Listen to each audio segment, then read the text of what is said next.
प्रांजल गणेश जाधव. यावर्षी होणाऱ्या शालेय निवडणुकीमध्ये मी विद्यार्थी प्रतिनिधी म्हणून उभी आहे. तर माझं चिन्ह खुर्ची आहे. तुम्ही या खुर्ची या चिन्हाला लक्षात ठेवा आणि या चिन्हाला वोट करून मला बहुमताने विजयी करून द्या, अशी माझी नम्र विनंती.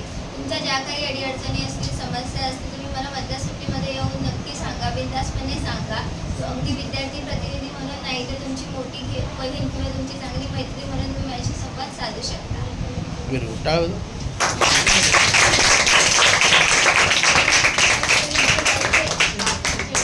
नमस्कार बालमित्रांनो, माझं नाव रोशन गौतम मोरे. मी इयत्ता 10वीच्या वर्गातून दरवर्षी होणाऱ्या निवडणुकीमध्ये मी उभा आहे. मी विद्यार्थी प्रतिनिधीमध्ये उभा राहिलो आहे. माझं चिन्ह आहे पाटी. पाटी या चिन्हासोबत तुम्ही बरोबरची खून करून मला विजय करा. तुमच्या काही अडीअडचणी असतील त्या मी नक्कीच सोडवण्याचा प्रयत्न करेन. जर माझ्याकडनं नाही झाले तर मी तुमच्या वर्ग शिक्षकांपर्यंतही पोहोचेन. धन्यवाद.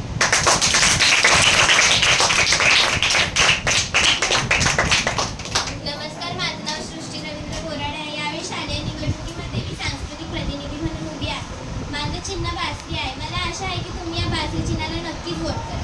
जर तुमच्या काही अडीअडचणी असतील तर त्या मी शिक्षकांच्या मदतीने नक्की सोडवण्याचा प्रयत्न करेन. तुमच्या कलागुणाला कसा वाव देण्यात येईल त्याच्याकडेही मी काळजीनिशी लक्ष देईन. तुम्हाला चित्रकला, नृत्य याच्यामध्ये काही अडीअडचणी असतील तर तुम्ही मला मतदारसुट्टीनंतर येऊन भेटू शकता. तुमची मोठी बहीण समजून तुमच्या काही अडीअडचणी असतील तुम्ही मला सांगू शकता आणि नक्की सोडवण्याचा प्रयत्न करेन.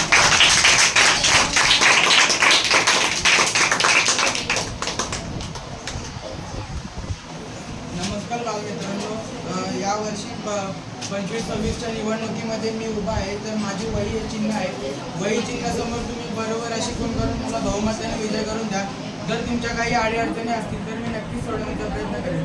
जर माझ्याकडून काही जमले नाही तर तुमच्या वर्ग शिक्षकांपर्यंत किंवा मुख्याध्यापकांपर्यंत पोहोचवण्याचा नक्कीच प्रयत्न करेन.